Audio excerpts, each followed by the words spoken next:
There is one country offering citizenship by investment that I believe likely will face a serious devaluation of their passport and of their program in the coming months. I'm going to tell you what's happening and what you need to know.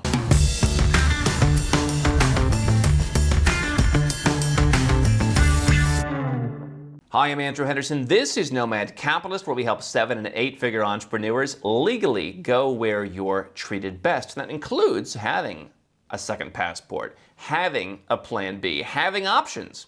But you want to have the right options. And what I'm often counseling people when I'm talking to them is don't go from the fire to a frying pan. Go where you're treated best. And so there's one particular citizenship by investment program that people have asked me. They said, this seems extremely easy. It seems affordable. It almost seems like no rules, like the Wild West of citizenship. And I've said, yeah, that's exactly why you don't want it. That country is Vanuatu. I've been to Vanuatu. I think it's a very interesting country. I want Vanuatu to succeed. And by the way, if you work in the Vanuatu government, you're welcome, as is anyone else, to email us at help@nomadcapitalist.com. I've been there. I've given my advice to certain people. I don't think they followed it. Myself and several top attorneys have the same opinion, that Vanuatu has been far too lax. And now it is starting to come home to roost. Because a story from The Guardian, which no doubt hates the citizenship by investment world, says that the EU could suspend Vanuatu's visa-free travel over their Golden Passport scheme. Golden Passport, a term they kind of invented to drum up hatred against this industry. But it's true. The European Union wants to pull visa-free access for Vanuatu citizens. A lot of these passports that you see with citizenship by investment programs actually only got access to Europe's Schengen area back in the 2010s.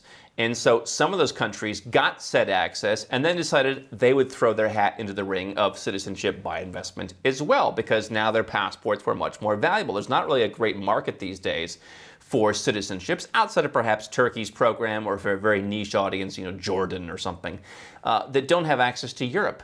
And so now Vanuatu faces their passport losing access to Europe. I'm going to tell you what they're doing about this in a moment, but here's the story from The Guardian. The European Commission has proposed suspending a visa-free travel arrangement with Vanuatu due to concerns about the Pacific nation's controversial passport scheme. The proposed suspension, which still needs to be voted on by EU states, would prevent all holders of passports issued as of May 25th, 2015, when Vanuatu started issuing a substantial number of passports in exchange for investment, from traveling to the EU without a visa. So basically, for the next couple of years, you'll have some citizens from Vanuatu who could come, but it'd be more difficult after that. The Citizenship by Investment program allows foreign nationals to purchase Vanuatu citizenship for $130,000 in a process that typically takes over a month. It was always talked about as the fastest program in the industry without ever setting foot in the country. Yes, that is the point of a Citizenship by Investment program. You don't need to go there.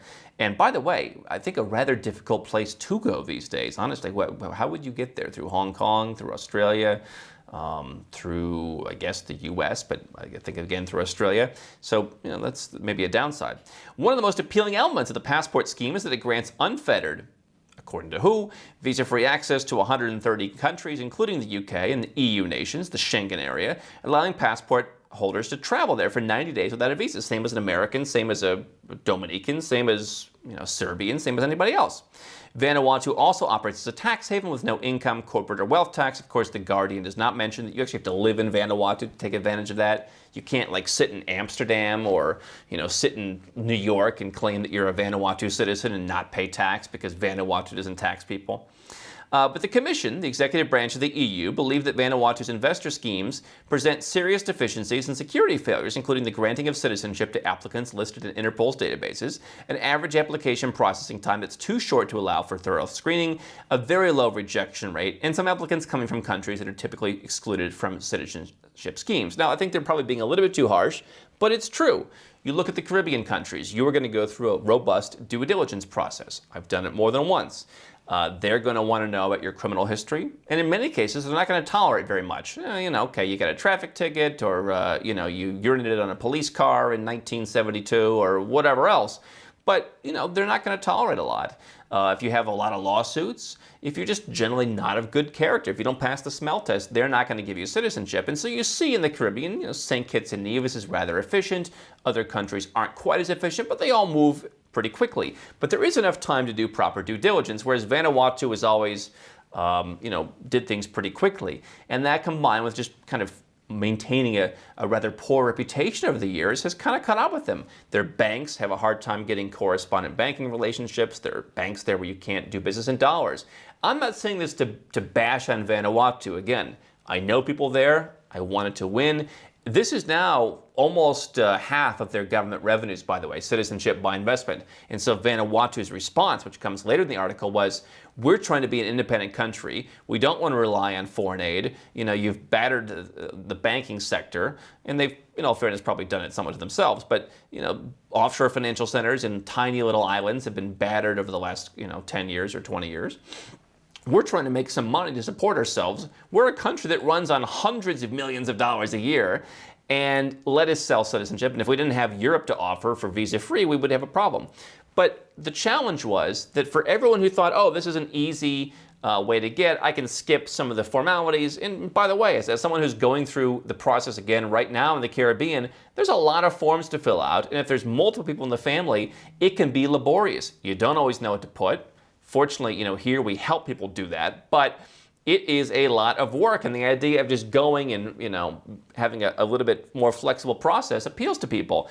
But here's what you get. Now, Vanuatu had some other issues which, may not matter to you. I mean, it was, not a very good travel document for the Americas. So if you wanted to be in Central and South America, it was never as good as a Caribbean passport or most of the other second passports out there. But if it loses access to Europe, it's basically going to be at passport level Africa. You're going to be looking at the travel privileges, essentially, of being able to go there. It has a few unique features, such as visa-free transit, not entry, but transit through Australia and New Zealand. Who knows what they'll do, although if they got rid of that, I think you'd be kind of stuck. You wouldn't be able to go anywhere. But their process of being too flexible, not paying attention, they've been criticized for other things. There's been a debate that this was an honorary citizenship and that passports were different colors. But this reduced due diligence made it a problem, and this is what happens, and this is why I encourage people not to get into this. Certainly, if you want citizenship by investment, you need to be of good character. You can't have serious crimes. You can't have a whole bunch of bankruptcies or, again, lawsuits, whatever else. And so it's going to be harder for you if you're in that category. There may be, in the case of a larger country, they may get away with being more flexible, right? You mean if you were to go and try and become a citizen of Germany or of Russia or something, and I'm sure they also, the Guardian won't tell you, let people in who aren't of the best character, but they can weather that hit. I don't think anyone's going to go and say, hey, Germany, you let these 7 guys in who are kind of shady. We're shutting down all of our ties with you.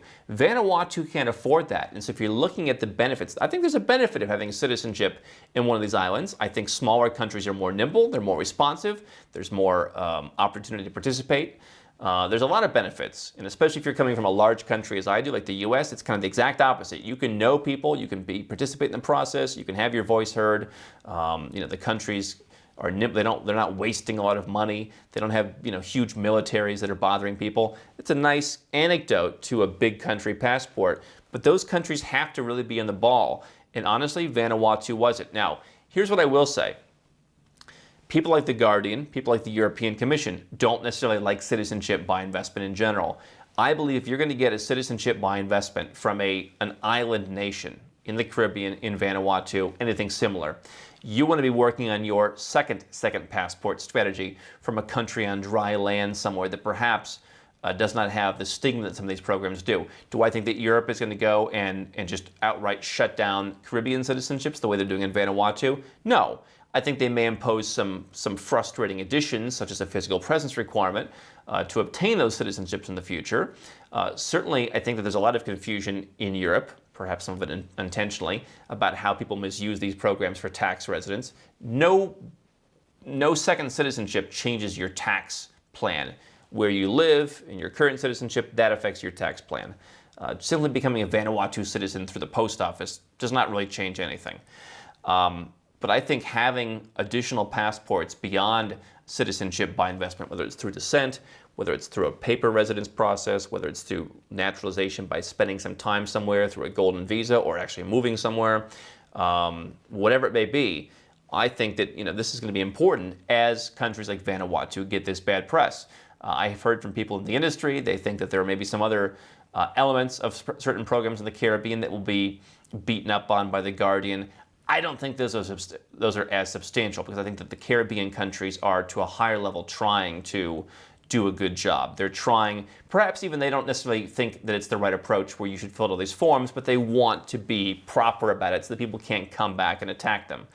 Vanuatu isn't doing that. It's a program I'd be concerned about. I hope that they improve it. And to that point, they have brought in some parties with experience in more robust due diligence to help them clean up their act. They say they've been looking at it for some months.